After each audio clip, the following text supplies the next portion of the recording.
રિલાયન્સના 12 આધાર સ્તંભો છે. એ 12 આધાર સ્તંભોમાં એક પરિમલભાઈનું નામ પણ હતું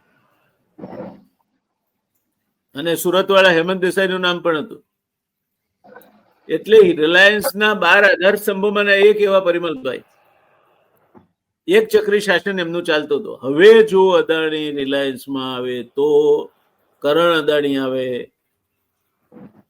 પરિમલ નાથવાણીના સામે કરણ અદાણી, પ્રણવ અદાણી,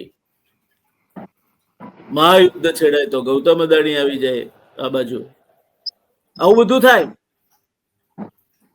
અને તો જામનગરની સ્થિતિ શું થાય?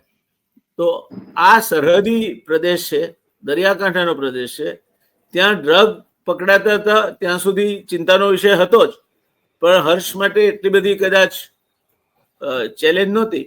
પણ હવે તો નાયબ મુખ્યમંત્રી અને ગૃહમંત્રી છે, કેબિનેટ મંત્રી ગૃહ છે. ત્યારે જો જામનગરમાં આ પ્રકારની પ્રવૃત્તિ અને ખુલ્લેઆમ જાસા આપતા વિડીયો ફરતા હોય તો આપણને પૂછવાનું મન થાય કે હવે જામનગરમાં કાયદો વ્યવસ્થા છે ખરા, કે કાયદો છે નહીં એટલે વ્યવસ્થાનો પ્રશ્ન ઉભો થતો નથી.